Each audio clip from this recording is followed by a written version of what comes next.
consecuencias, porque no se miente de esa manera. Lo que nace en el odio se queda. Voy a rogar.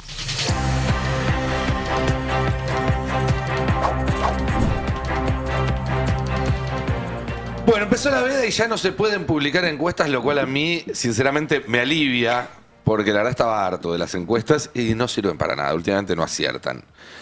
Ante la falta de ese insumo, cada uno se vuelca a otros indicadores. Ayer el mundo de las finanzas se entusiasmó con la publicación del índice de confianza del consumidor de la Ditela, que dio un poquito mejor que el mes pasado y por eso creen que a Milei le va a ir fenómeno el domingo.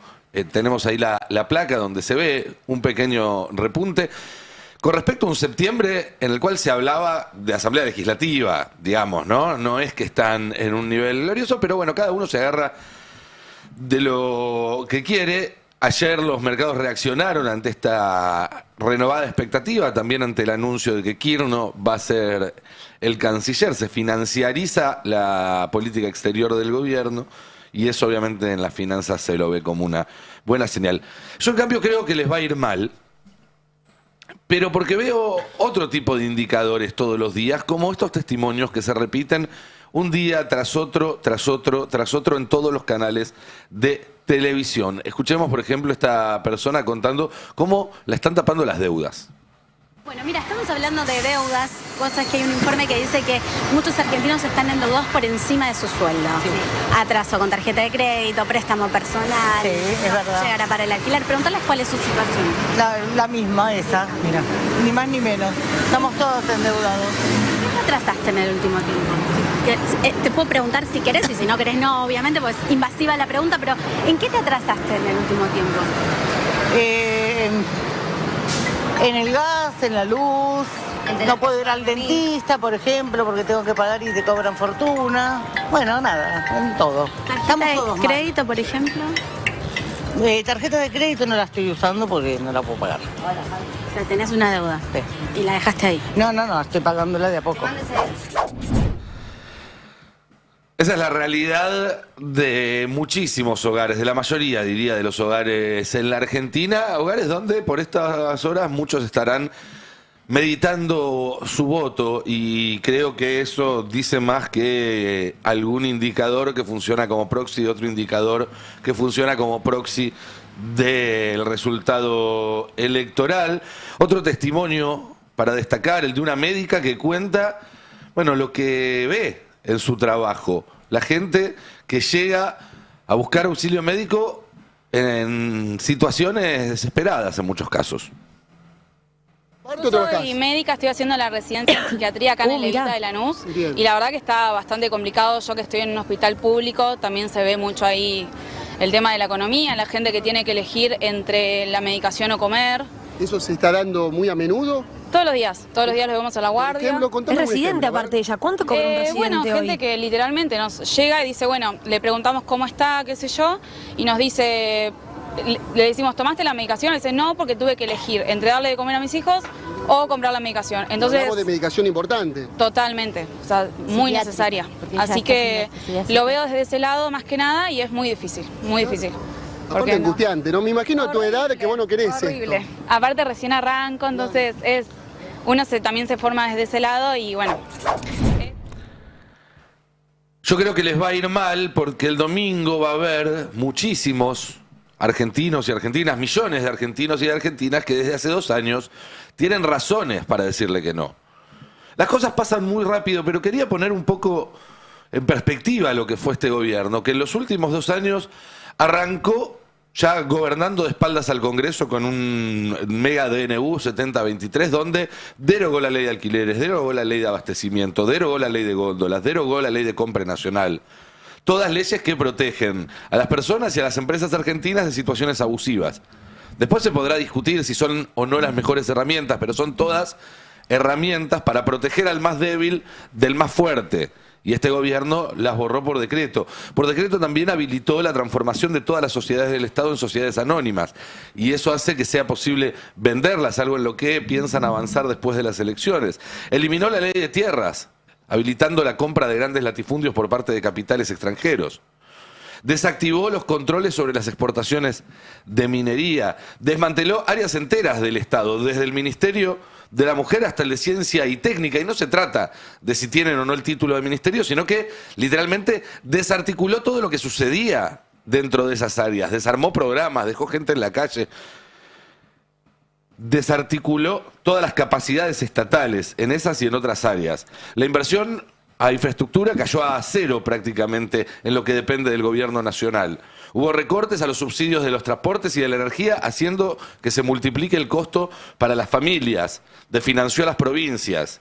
Las jubilaciones cayeron más de un 10%. Además, perdieron la cobertura de muchos de sus medicamentos. Reprimieron sistemáticamente a los jubilados que iban a protestar los miércoles. Modificaron leyes y estatutos para darle más poder de policía política al Ministerio de Seguridad y a la CIDE. Aprobaron la ley de bases con el voto de un senador al que lo agarraron unas semanas más tarde cruzando una frontera con 200 lucas verdes. Están vaciando el sistema de salud pública, especialmente el pediátrico. Están vaciando la universidad pública.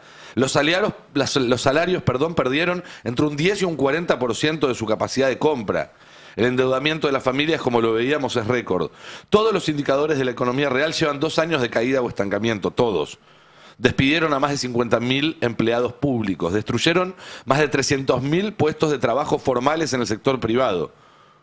Cerraron 16.000 empresas, del cual el 99% son pymes.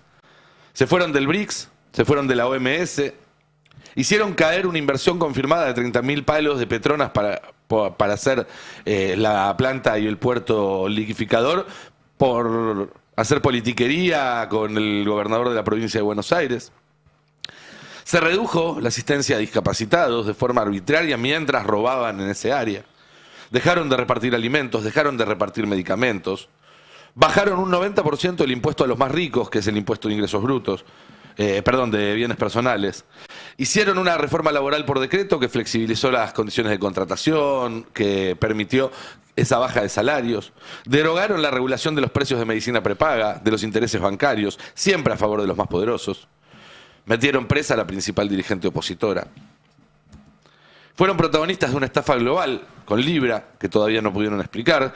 Se están investigando sobre precios, coimas y otros mecanismos de corrupción sistemática en ANSES, en PAMI, en Andis y en otras dependencias del Estado. Pusieron como candidatos a varias personas con probados y conocidos vínculos con el narcotráfico. Y solo bajaron a uno cuando se volvió insostenible, los otros siguen en las boletas. No acepta las leyes aprobadas por el Parlamento. Declaró que está dispuesto a seguir gobernando por decreto y por veto.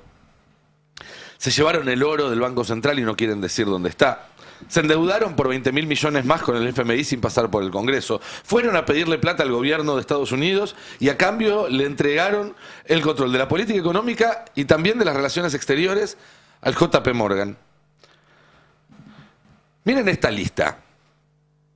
Luis Caputo, ministro de Economía. Pablo Quirno, canciller. José Luis Daza, secretario de Política Económica y probablemente próximo viceministro de Economía. Demian Reidel, presidente de Nucleoeléctrica. Santiago Bausili, presidente del Banco Central. Vladimir Berning, vicepresidente del Banco Central. Nicolás Ferro, director del Banco Central. Sebastián Sánchez Sarmiento, director del Banco Central. Alejandro Leu, exdirector del Banco Central. Todos vienen de la matriz de la JP Morgan. Un verdadero gobierno de ocupación. Esos son los verdaderos candidatos de La Libertad Avanza. Después en las listas podrán poner la foto de uno, de otro, subir, bajar, pero los que están gobernando, y para eso están pidiendo el voto, para poder seguir gobernando, son ellos. Impresionante, ¿no? Bueno, más impresionante es que ya estén diciendo que si ganan el plan, va a ser seguir bajando los salarios y las jubilaciones, aumentar la cantidad de horas de la jornada laboral, aumentar la edad en la que podés jubilarte, seguir bajándole impuestos a los galperín, pero no tienen ninguna respuesta para darle al que no llega a comprar un paquete de arroz. Se lo preguntaron 4 veces a Milei la última semana y nunca pudo dar una respuesta. Es más, dijo que no era un problema suyo, que él le acomodaba la economía y después lo otro sucedía mágicamente. Y ayer en su cierre de campaña Milei dijo que después del domingo va a cambiar el país, como si no lo hubiera cambiado lo suficiente. Durante el primer año pudimos sacar leyes importantes, hacer las reformas estructurales más grandes de la historia argentina. nos aprobaban todo porque creían que iba a salir mal. Sin embargo, cuando arrancó este año y la economía venía a todo vapor, se encendió la máquina de impedir. Y a partir del mes de febrero empezaron a poner en marcha la máquina de impedir. Y a pesar de ello, y de un Congreso destituyente que atacó todo el tiempo el programa de gobierno, hoy llegamos a las elecciones de pie y a partir del domingo va a cambiar de serio la Argentina. Bueno, una mentira tras de otra, como nos tiene acostumbrados, pero lo más importante, me parece señalar, es que no están llegando de pie a las elecciones, están llegando arrastrándose y con la lengua afuera. Y eso también tiene que ser un indicador para saber cómo puede ser el resultado de este domingo. Seamos claros, sin la ayuda módica, pero ayuda al fin, de Scott Bessent y de Donald Trump, Milei no llegaba en condiciones competitivas al día de hoy.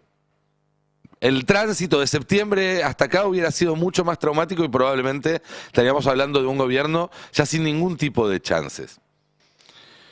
Pero aún con la ayuda de Estados Unidos termina llegando en medio de una corrida, con el dólar por arriba de la banda superior, hundido en una recesión a la cual no se le ve el final, con la inflación acelerándose, sin poder hacer campaña en muchos lugares porque básicamente los corren de todas partes, con el gabinete estallado por internas. Mirá, ni siquiera pudieron evitar que les renuncien en la víspera 2 ministros.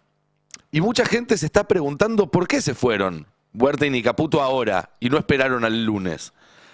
Si es por enojo, como se suele decir o como se explicó ayer, ¿tan enojados estaban que no podían esperar al lunes? ¿Qué los hizo enojarse tanto que prefirieron desplantar al presidente de la nación antes de una elección existencial, de una importancia final para este gobierno, antes que esperar 72 horas? ¿O acaso hay algo más? ¿O acaso saben o intuyen que antes del lunes puede pasar algo y no quieren quedar asociados a eso? Esa es una inquietud que anoche empezaba a crecer en determinados sectores de la política. Ayer a la mañana avisamos acá que se había empiojado la intervención, que lo que vendían como una operación limpia de Caputo, que iba a llegar el lunes, armar el gabinete y ponerse a gobernar, encontró un freno en Carina, una vez más. Y durante todo el día de ayer hubo negociaciones y tiras de afloje. Y hoy el escenario más probable es que no veamos una definición el lunes a la mañana. Lo más probable es que jure Kirchner, que jure el que vaya al frente del Ministerio de Justicia, pero esa idea de un nuevo gobierno con nuevos actores, con una nueva coalición que lo respalde, bueno, se va a estar discutiendo todo el fin de semana, se va a discutir el domingo a la noche con los resultados puestos y después veremos qué pasa. Pero hoy no hay nadie en control. No está en control Santiago Caputo, que tuvo que volver a llamar a Barry Bennett, que está volando para estar el fin de semana en la Argentina y poder meter presión y hacer ese lobby con gobernadores, con diputados y demás, para tratar de desembarcar el lunes en el gobierno. Él solo no está pudiendo. Y claramente tampoco están en control ni el presidente, ni su hermana, ni Guillermo Francos. Scott Bessent tiene algunos problemas más importantes. Se está pudriendo todo con China de nuevo. Supuestamente se van a reunir la semana que viene Bessent y su contraparte chino, pero por ahora no hay ningún acuerdo. ¿Y entonces quién gobierna? Toto Caputo, en todo caso, al parecer. ¿Qué puede llegar a salir mal con un timbero al frente del gobierno? Ojo con lo que pasa el lunes, ¿eh? Yo creo que en algún punto hay mucha gente que va a estar más atenta a lo que pase el lunes que al resultado del domingo. Porque políticamente este proyecto está terminado, porque incluso muchos de los que van a ir a votarlo lo hacen con la expectativa de que todo cambie y la secreta esperanza de que sea para mejor, pero no más que eso, no más que una esperanza. Pero a pesar de estar terminado, la capacidad de daño que conservan es importantísima. Yo diría es atómica. Pueden romper el país si quieren. Y el domingo hay una sola alternativa real a eso. Hay un solo voto que realmente lastima esa capacidad de daño. Un solo voto al que le teme el gobierno, porque a los demás los puede comprar, o los puede apretar, o los puede convencer con una llamada del tío Samo de algún banquero. No hace falta ni Guía Gualés, además estamos en veda. Pero lo cierto es que en algún punto Milei tiene razón. El lunes empieza otra historia. La mala noticia para él es que vos, yo, todos nosotros tenemos algo que decir en la escritura de este nuevo capítulo. Y el domingo lo haremos yendo a votar. ¿Qué tal? Buen día, compañeros. ¿Cómo andan? Buenas. Buenos días. Bueno, hablen ustedes. ¿Qué numeración? Nos dejaste agobiados. Es que uno se queda a veces con lo que pasó en los últimos